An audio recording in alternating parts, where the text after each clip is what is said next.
And they wrote that up as the first civil rights law in the country in 1865. I don't hear anybody mention that. They don't talk about civil rights, about something social. Civil rights was never social. Civil rights was never getting along with somebody. Civil rights had nothing to do with who you can marry, where you lived. Civil rights had nothing to do about who schools you can go to, who restaurants you can go into. That was nobody cared about that crap. It was said it was about who owned and controlled. And you had to have minimally 40 acres, a mule, and $100. And Andrew Johnson, when he heard that in 1865 law, he jumped up immediately and vetoed it. And then the Congress came back in 1866 and ratified it again and read it again. And it came back to him again. Andrew Johnson, who replaced Abraham Lincoln, who had been assassinated, replaced him. He vetoed it again. But this time, the legislators said, we ain't going for that twice.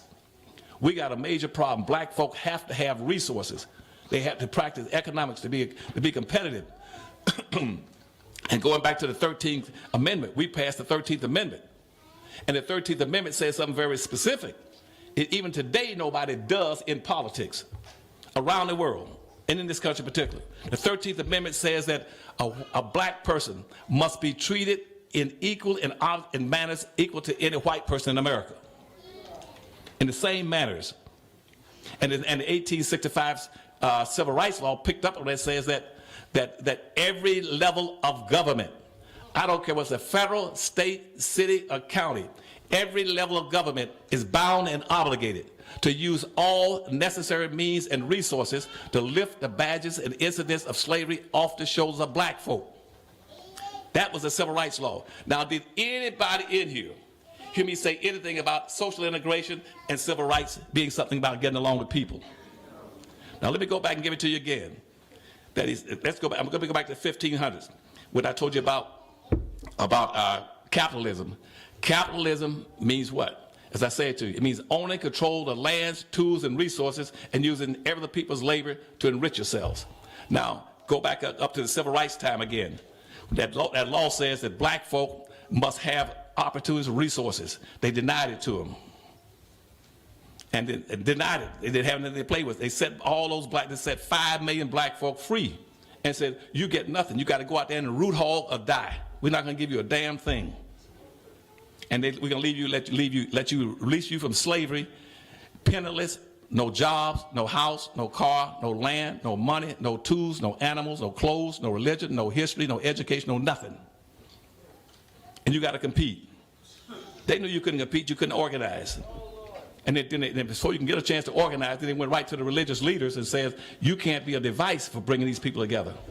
And so by 1817, that general time frame, they started picking ministers because blacks wanted to be exposed to religion. And they told they said, we will pick your religious leaders. But those religious leaders must use some catechisms that tell black folk straight up that you must be satisfied here on earth in your dilemma. That every black person, and had blacks repeating these catechisms all the time, what you ought to do is 3 things. You're to be hardworking and diligent and reliable, point 1. 2, that you will be respectful and protective and of white existence as imperial. And thirdly, that you will look for pie in the sky after death. And the ministers didn't have any choice. They had to go along that if they're going to do anything. That started about that came in. The evangelical movement started in America about 1795, 1796. So by 1818, they started putting these catechisms on black folks, and you cannot organize. You cannot seek wealth and power. And so now when the Civil War ended, and that they set up a Freedmen Bureau that says black folk must organize. Let's put blacks into a protected class. They said put them into a protected class and give them some resources. That was called the Freedmen Bureau. And as soon as that went into existence for about a year and a half, and guess what? They did what's been going on ever since then. Immediately the power structure said, no, we can't have that. And they diluted and watered down the Freedmen's Bureau. And so that the whites, farmers and plantation owners and slave owners could get back all the land that they lost during the Civil War. They picked up almost every acre in the land. They got it back, even though the first terrorists in America, the first anti-block of people in America were Southern white Confederates. They tried to destroy the country. And now they're all in the South waving flags and Confederate flags and American flags, talking about how patriotic they are. They tried to destroy the country. And we're going to get to the conclusion, and when I get to my speech, I'm going to tie all this all together for you. Just stay with me. And so then at that point in time, they got all the land back. But they didn't give black folk any land and any resources. They could not practice capitalism. They could not practice economics. They didn't own and control anything. They had no land. And so when they kept trying to get it, the South says, yes, now you Northerners, y'all whipped us and beat us and gave us back all our plantations and all of our land, but the land is useless. The land is useless unless we can get some labor on it. They said, well, how are we going to do that? They said, go back to 1790, back to when I told you the immigration law, the nationalization law. The nationalization law says this, back in 1790, I'll go back to that a second. It says that in this country, the American dream is any white person coming to America and getting free land and free labor. And land was useless. That's even though they gave out these millions and millions. We got millions like in the Appalachian society that was giving out free land on the other side of the Appalachian Mountains. They gave out 24 million. They got 24 million acres of free land. Land didn't have any value. And so that's why Andrew Jackson says that a black slave, a black back, brings 90% of the value to the land.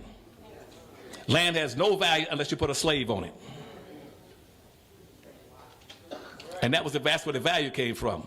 And so then when the South got back that land, and they want to start practicing collective economics and cooperative economics again in the South, they said we can't use this land because it has no value if I don't have some slaves. So what the South did, they cut a deal with the North.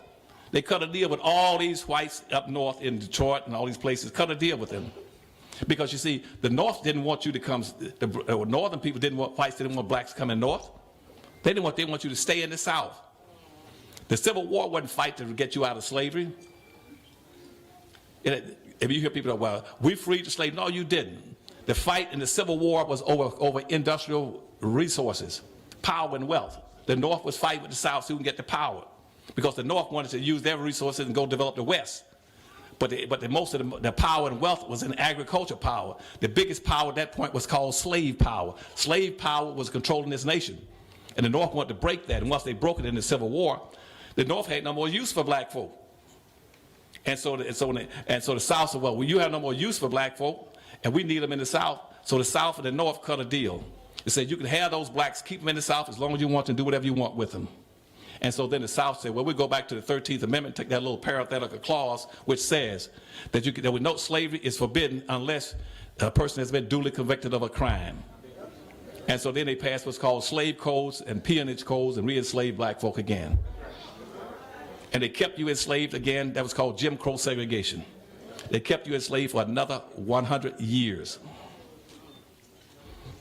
And in the course of that time in 1870, when they did set those blacks free, they came up with a code of conduct for how the blacks were to behave. And they set up a code of ethics that for any blacks can run for office after slavery.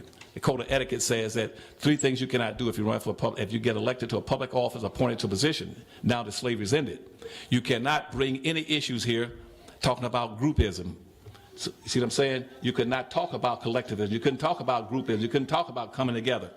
That was the first code of ethics that was passed on every black legislator. They elected something like about 7 or 8 blacks to Congress. So you cannot come into the institutions, political institutions, and talk about groupism. Because you see, power is based in the groups. The second thing they said, you cannot come here and talk about any black issues. And thirdly, they say you cannot come here and try to hold white folk accountable for what we've done to you now for over 360 years. And so that you couldn't bring up any reparations. That was a code of ethics was put on black folk in 1870 with the first blacks who got elected following the end of the Reconstruction period. The Reconstruction period ran from 1865 to 1875. And in the course of that, the radical Republicans passed about 7 civil rights laws. Those civil rights laws were passed strictly for black folk. So I want y'all to get this in your head. Quit going around talking about all these fabricated minorities. We got to look out for poor people, gays, midgets, transsexuals, homoacts, short people, tall people, people with hemorrhoids, peg leg, blind, one-eyed people. The whole point of the civil rights laws was to correct the Dred Scott decision. The Dred Scott decision says black people basically have no rights. It didn't say anything about women didn't have any rights, or gays didn't have any rights, or midgets didn't have any rights, or peg leg people didn't have any rights, or those with hemorrhoids didn't have any rights. It says black people have no rights. But what they did at the end of the Civil War, they prostituted and corrupted the whole concept of civil rights. And they did it again in 1960, but I'm just going back to this point. They corrupted it.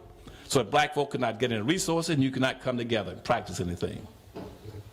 And now what and you see all these, like this harassment stuff, this is off my point.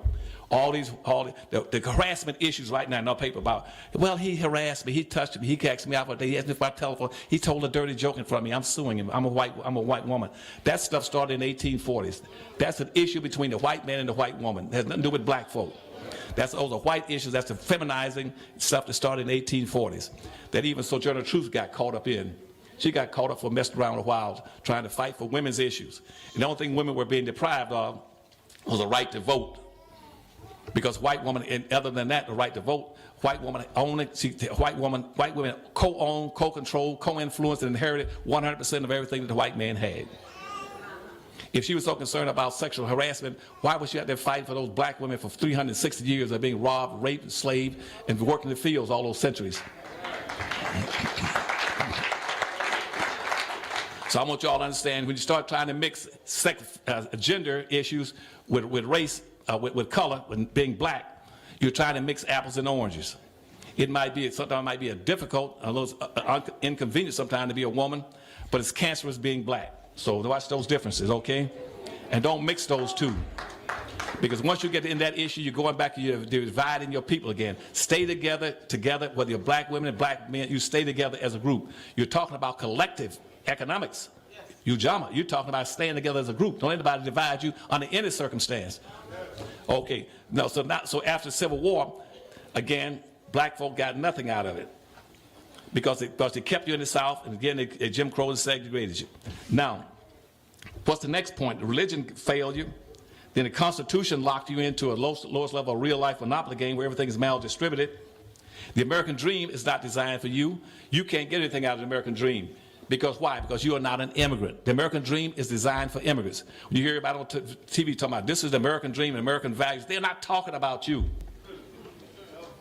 Every day on the Fox channel, NBC, whatever it is, they talk about the American dream and about everybody and about American values. American values do not include black folk except as property and as consumers to be used and abused in any way anybody felt.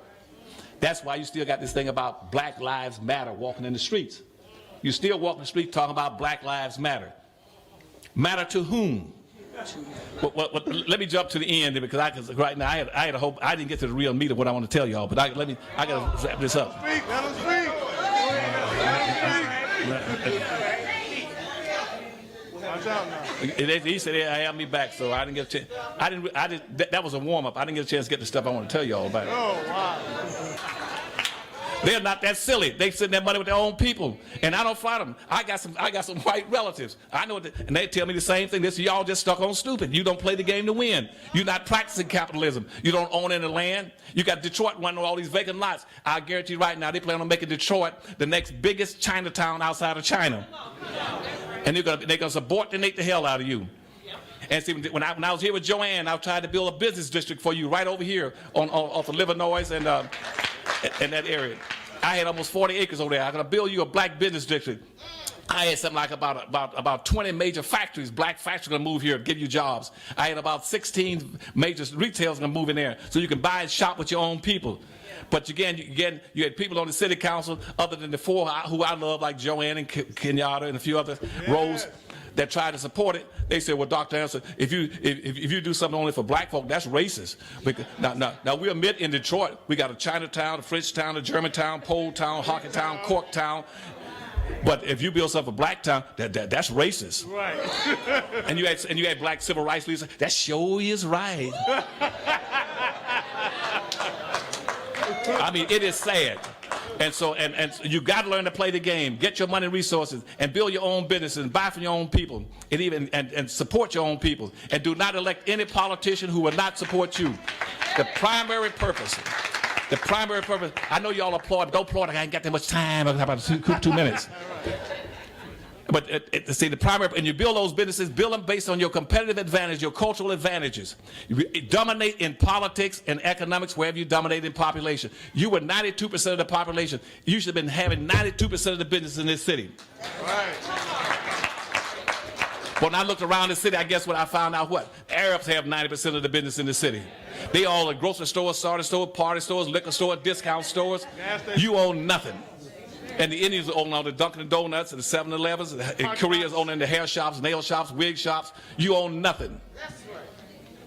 And learn how to become producers rather than consumers. And you need everything that everybody else needs. Start producing it and selling it to your own people. Spend your money with your own people. Don't worry about whether or not you love so and so. I don't like him because I don't like his mama. Anything. Just stay together. Stop. Now, in conclusion, because they want me to sit down and shut up, I got to run now. This is the last thing. Yeah, you can speak. Okay. I got to rip that. Now, here's the key. I'm going to talk to y'all for another 20 minutes. Here's the key.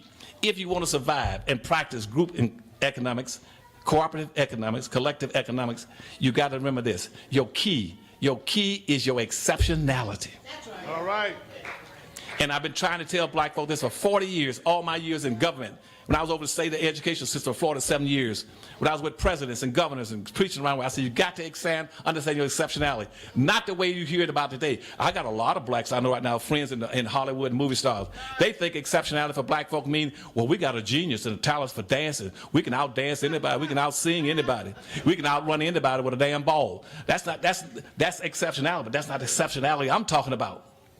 My exceptionality for blacks is this. You are exceptional people. You are special people. When you hear people like Obama talking about this is an exceptional nation because we're a land of democracy, because we have open elections, because we have open immigration policy. That's all BS. You say, well, and he's demanding special recognition for America and exception for America and glorification of America. Well, if that's the case, black folk are exceptional. I want you to say we are exceptional people. Every time you talk, say we are exceptional people from now on. We are special people. And therefore, we demand, don't ask for anything else, don't beg anymore. You demand for everything from now on, this point on. You demand that we expect recognition, appreciation, and reparations for our people. You demand it. Don't beg. No more of this march to the street talking about Black Lives Matter. Nobody give a damn about you, man. You go get the money. And don't let anybody give you anything that's ceremonious, that is symbolic. If you can't count it, feel it, touch it, and take it to the bank, tell them you don't want it. And as exceptional people, here's why you're exceptional people. You are the only people, this is the closing. You're the only people in this country and in the world has been treated and maltreated in a certain way. Nobody in this country has been treated like you. You're the only people who were brought here involuntarily. You're the only people that came in this country as the oldest people on the earth. You're the only people that were denied the right to participate in government. You're the only people that were denied the rights and fruits of your labor. You're the only people that denied a religion. You're the only people that denied an education. You're the only people that denied the right to vote. You're the only people that denied anything to have a family and unity. You're the only people that denied to have a right to own religion and culture. And same token that since 99% of all black people in America were here and the direct descendants of slaves, you're the oldest people in America. Nobody else can outclaim you as being the oldest people in America. And more importantly, you are the most patriotic people in America. You're the only people. You're the only people in this nation. I don't keep talking about all the Europeans or Asians or Arabs or Mexicans, or Hispanics or Indians, anybody else. You're the only people that's fought in every war with this country. Nobody else can make that claim but you.